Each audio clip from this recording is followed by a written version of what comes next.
nos interesa profundizar este tema con una persona que conoce de estos asuntos, que fue secretario de Inteligencia, estuvo al frente de la Secretaría de Inteligencia de la Nación, también fue ministro del Interior, es un estudioso de los temas de defensa. Hacemos referencia a Miguel Ángel Toma, que nos está escuchando en línea de teléfono. Miguel Ángel, lo saluda aquí Robertino Sánchez Flecha en Radio La Red. ¿Cómo le va?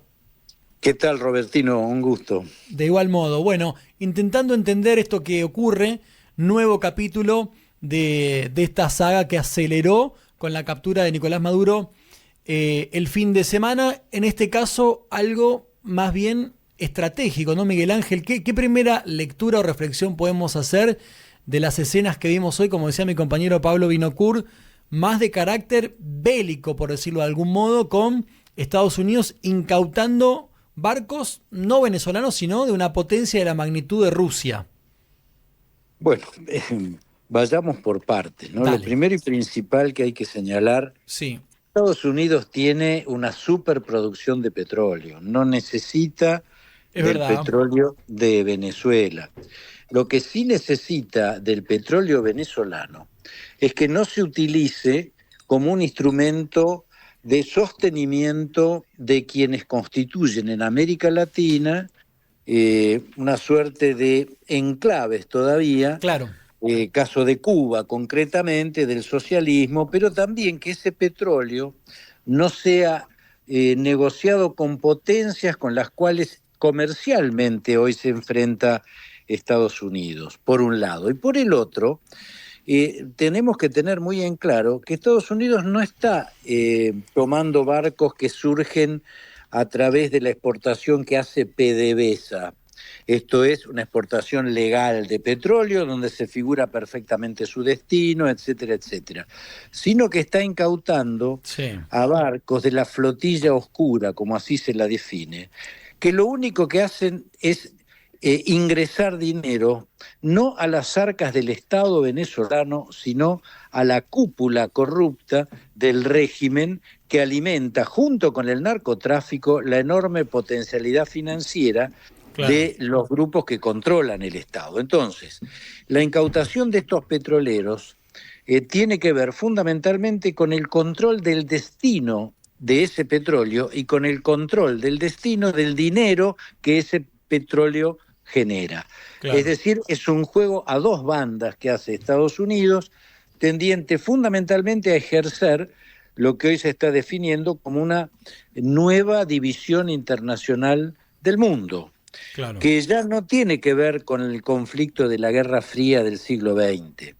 Por eso, la incautación en el Mar del Norte, de parte de ese petrolero, el Bella 1, creo que así se lo definía, Ujú. con apoyo de Gran Bretaña, no generó ninguna reacción de Rusia, pese a que había muchos barcos Claro. de guerra rusos en la zona. Y no lo generó porque evidentemente no existe la posibilidad de una confrontación militar con Estados Unidos. Claro. Y no solo no hubo una reacción bélica, sino que si ustedes observan, no ha habido ningún tipo de reacción diplomática o política por parte de Rusia. Mm, Era obvio que en esa presencia rusa, más que preocuparse por el barco que fue incautado, por el petrolero incautado, lo que estaba haciendo Rusia era inteligencia acerca de claro. cómo opera la Marina de Estados Unidos, cómo se coordina con la Guardia Costera Americana y cómo se coordina con las fuerzas británicas Claro. instaladas en la isla. Miguel, Sí, entonces para repasar un poco, estamos sí. hablando con Miguel Ángel Toma a partir de lo que está ocurriendo en el Atlántico Norte, en el marco del conflicto desatado en Venezuela tras la captura de Maduro. Con lo cual, la captura de Maduro y un poco esto que estamos relatando es una jugada dentro de un engranaje de la política exterior de Estados Unidos detrás de sus intereses estratégicos. Sin duda, sin duda. Con lo cual, Estados Unidos, completo el razonamiento, esa sí, era la primera premisa. En consecuencia, la segunda premisa es que, y más allá de que por supuesto nuestros hermanos venezolanos que la han pasado mal estén muy interesados en que Maduro no regrese a su país, que el régimen se desvanezca para que vuelva a la normalidad, pero más allá de eso, entonces debemos concluir que efectivamente el problema que le preocupa a Trump no es ni la democracia ni los derechos humanos en Venezuela. O sea, que está utilizando lo que ocurre en Venezuela en beneficio de intereses propios. A ver, lo que ocurre en Venezuela es la expresión más clara del fracaso Sí, del sistema político interamericano, que no pudo resolver claro, un mecanismo eficiente para el sostenimiento de la democracia en los países de la claro. región. Entonces, frente al fracaso brutal, frente al crecimiento de estructuras como la de Venezuela, narcogobiernos o narcoestados, que en lugar de tener la crítica Sí, recibían el apoyo y la complicidad de otros países, Robertino. Yo en esto claro. quiero ser muy enfático. Alberto Fernández lo condecoró a Maduro. A Sí, ver, las valijas de Antonini Wilson, que eran valijas llenas de sangre y de víctimas del narcotráfico y del terrorismo, eran las que bancaban la campaña de Cristina Fernández. ujú, Entonces, el fracaso, no solo el fracaso en evitar claro, los autoritarismos, sino la complicidad en sostenerlo, total, iba necesariamente a terminar en una reacción de esta naturaleza. ¿Por total. qué? Por razones de los derechos humanos, pero por favor, la izquierda en la Argentina ha hecho siempre, y los autoritarismos y el kirchnerismo, toda Sí, una defensa al extremo de los derechos humanos. Ah, sí, ujú, de los derechos humanos teórico, porque cuando había que hablar de Venezuela bancaban al total, narcoterrorista que tiene el helicoide a más de 1.000 personas, donde ha matado chicos, chicas, violado. Bueno, total. Miguel entonces Ángel, dejémonos de hipocresía, Ujú, Robertino. está Pablo bien. Vinocourt te saluda. Quería compartir con vos un audio de Ujú. algo que dijo ayer Milei, porque habló de este dilema entre si es petróleo, si son derechos humanos o cuál es el interés de fondo que tiene Estados Unidos. Si podemos escucharlo, Sí, es el audio 3. Si lo tenés ahí, lo escuchamos y te quería hacer una preguntita a ver qué te parece esta reflexión ¿cómo de no? Milei. Vamos. Digamos, es una estupidez cuando hablan de que se quieren apropiar del petróleo. Yo le voy a explicar por qué, digamos, o sea, es una estupidez. Primer punto, porque lo que determina la riqueza, ¿sí? Es el respeto a la propiedad privada, a las instituciones, el respeto a la vida, a la libertad y a la propiedad. Eso es lo que genera riqueza. Usted, digamos, si no, puede mirar lo que tiene el caso de Venezuela, que tenían $1.000.000 per cápita en términos de reservas, y mire cómo están, con 90% de pobres. No, no, a ver, no Y hay Japón, que es instituciones. una isla de piedra, digamos, es rico. Bueno, entonces, que esto tiene que ver con las instituciones y las instituciones basadas en el respeto del derecho de propiedad, en el principio de no agresión, el respeto a la vida, a la libertad.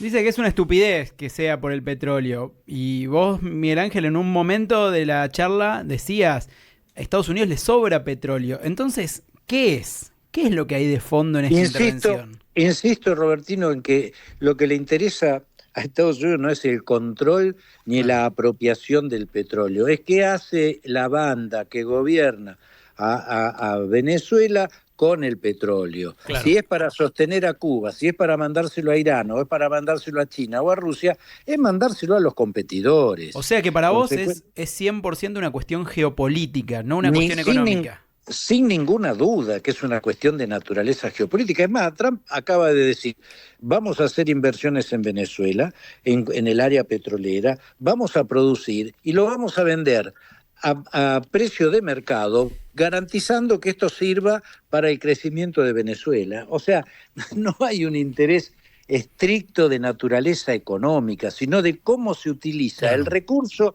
en contra de lo que son los objetivos geopolíticos de Estados Unidos, que ha decidido volver a revitalizar la vieja doctrina Monroe, donde Claro. América para los americanos. Es decir, hoy por hoy hay una nueva división internacional del mundo. Ujú, Asia para China, América para los americanos y en Europa, que queda en el medio de este conflicto, a resolverlo entre los europeos y Rusia. Entonces, si nosotros nos quedamos simplemente con una cuestión, o para interpretar esto, con una cuestión pura y estrictamente comercial o economicista, nos equivocamos. Igual nos equivocamos si lo hacemos de una cuestión estrictamente ideologista. Hay que ser muy pragmático en la interpretación de estos fenómenos. Claro, estamos hablando con Miguel Ángel Toma, ex ministro del Interior de la República Argentina y también ex titular de la CIA, a propósito de la situación en Venezuela. Quiero pedirle a Miguel una última reflexión para aquellos venezolanos que nos están escuchando, desde su conocimiento del tema, y también para ser sinceros y no generar falsas ilusiones, de qué perspectivas ve usted en este contexto sobre la situación del régimen y la posibilidad de que en algún momento, que no sabemos cuándo sería, esos venezolanos que están ilusionados o expectantes puedan regresar a decir, bueno, es un país donde no voy a tener miedo, voy a poder volver y la situación va a ser relativamente normal. ¿Cree que falta mucho para eso, que hay que esperar hasta el año que viene o que más temprano que tarde puede haber novedades en términos de una convocatoria de elecciones? A ver, lo primero y principal que hay que señalar, que la extracción de Maduro y todo el proceso que hemos visto estos días no es el final de un régimen, sino que es el principio del fin de un régimen, que va a llevar un tiempo de transición. Fue muy claro Trump el otro día cuando le dijo a Delcy Rodríguez, o haces lo que tenés que hacer, o a vos te va a pasar algo peor que lo que le pasó a Maduro. Es decir, Estados Unidos va a obligar progresivamente a que se vayan desarmando los tentáculos del pulpo que hoy controla a esta Venezuela manejada por estructuras que todavía tienen un enorme poder. Robertino, hay más de 2.000 miembros de la cúpula militar que se benefician con el narcotráfico y con un régimen de esta naturaleza. El hecho de haber sacado un pedacito de la cabeza del pulpo, Maduro, no significa que se hayan desmontado los tentáculos. Eso va a implicar un proceso de transición que va a tener una fuerte presencia y conducción de parte de Estados Unidos, pero que implica un proceso muy largo, donde fundamentalmente en esta primera fase, lo dijo Marco Rubio hoy con todas las letras, creo que a los americanos no hay que interpretarlos, simplemente con escucharlos es suficiente, dijo claramente, vamos a tener que hacer un proceso hablando con los que pueden evitar el caos y la sangre. Y eso me parece que es lo que está haciendo. ¿Cuándo va a durar o cuánto va a durar este proceso, Robertino? No lo podemos decir, pero lo que queda claro es que la captura de Maduro es claramente una señal de que se acabó este régimen. Clarísimo. Miguel Ángel, como siempre, un placer. Muchas gracias por el tiempo. Un gusto, Robertino, un abrazo y éxitos. Gracias. Otro para usted, Miguel Ángel Toma, ex ministro del Interior de la República Argentina, conversando un poco sobre este panorama en Venezuela, que tuvo hoy como novedad la situación en la cual Estados Unidos decidió incautar un par de barcos petroleros rusos que andaban oteando por el Atlántico Norte.